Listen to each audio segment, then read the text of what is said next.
so here we are with another question of electronics. This question is from summer 2009. So let's get right into the question. Okay, so in the first part, they say, by reference to an amplifier, explain what is meant by negative feedback. Okay, so if I explain the negative feedback using this diagram below, it's basically negative feedback हमारे पास क्या होता है कि when we're talking about feedback, तो feedback हमारे पास क्या होता है कि जो हमारे पास output आता है, voltage output है, current output है, whatever the output is, you basically send part of that output back into the input. ठीक है, this is called feedback. फिर उसके बाद हमारे पास दो तरह के feedback आते हैं. एक हमारे पास आता है positive feedback और एक हमारे पास आता है negative feedback. Negative feedback हमारे पास तब होता है when this part of the output voltage is sent back towards the negative terminal or the inverting terminal. तो इसे हम कह देते हैं negative feedback. जब यही अगर हमारे पास positive terminal के ऊपर जाता है तो हम इसे कह देते हैं positive feedback. But in A-level syllabus they talk about negative feedback and not about positive feedback. ठीक है, तो if we move over and write the answer to the question, तो हमारे पास आ जाएगा कि explain what is meant by negative feedback. So feedback is basically when part of the output is returned to the input. इस चीज़ के हमारे पास 1 marks होता है और to the input अगर हम लिखें at the inverting terminal तो इस चीज़ का second mark score होता है and you get 2 out of 2 marks. Okay.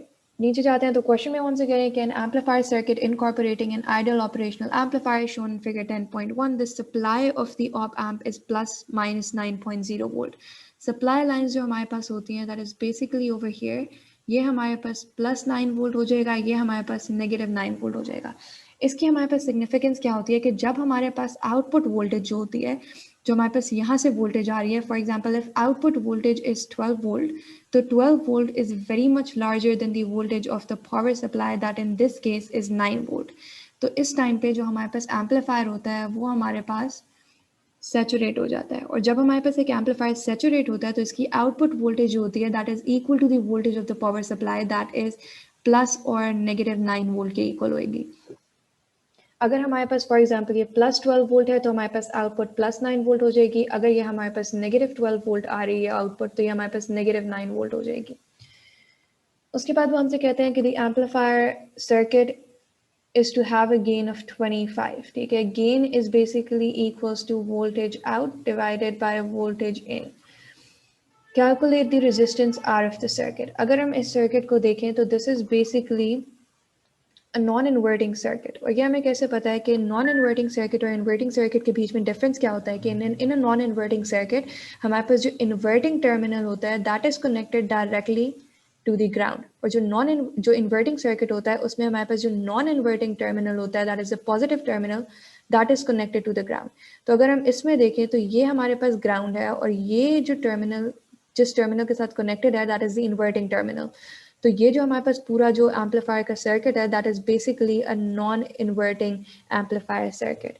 और नॉन इन्वर्टिंग एम्पलीफायर सर्किट का जो हमारे पास गेन का फॉर्मूला होता है that is equals to 1 plus R F divided by R1, जहाँ पे RF हमारे पास जो होता है फीडबैक रेजिस्टर होता है और R1 वो रेजिस्टर होता है that is basically in series with the feedback resistor. जैसे ये है और फिर हमारे पास ये रेजिस्टर आ रहा है तो they're basically in series with the feedback resistor. Basically potential divider circuit होता है, goes like this. अगर मैं यहाँ पे डायग्राम बनाऊँ, ये जो हमारे पास पॉइंट है this point right over here, यहाँ पे हमारे पास है वोल्टेज आउट के बीच में हमारे पास यहाँ पे ये रेजिस्टर आ रहा है दैट इज RF के साथ ही हमारे पास आगे ये रेजिस्टर आ रहा है R, ये लाइन नहीं होगी, that is connected to the ground और RF और R के बीच में हमारे पास ये जा रहा है यहाँ पे दैट इज बेसिकली वोल्टेज इन.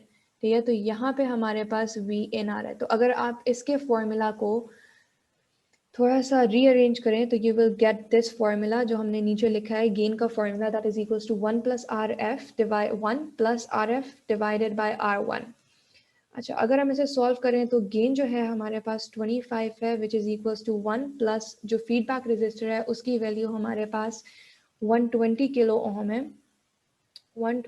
ओम है डिवाइडेड बाय x कर देते हैं तो इसको अगर आप सॉल्व करें तो इट वुड बेसिकली भी कि 1 इधर जाके माइनस हो जाएगा, दैट्स 24, और फिर आप 24 को इधर नीचे ले आओगे तो that would be 120 into 10 raised to power 3 divided by 24. So this would be equals to 5 into 10 raised to power 3 ohm, that you could also write as 5 kilo ohm. इसको हम स्टैंडर्ड फॉर्म में लिख देते हैं, that is 5.0 into 10 raised to power 3 ohm. अच्छा, उसके बाद हमसे कहते हैं कि state the value of the output voltage V out of the amplifier for the input voltage V in. अच्छा, V in और V out को जो फॉर्मूला हमारे पास लिंक करता है, that is basically the formula of the gain. तो gain is equals to V out divided by V in. Gain तो उन्होंने हमें ऊपर क्वेश्चन में पहले ही दिया हुआ है, दैट इज 25, दैट इज 25, और V in उन्होंने हमें V in की दो वैल्यूज दी हुई हैं, दैट इज 0.08 एंड 0.04.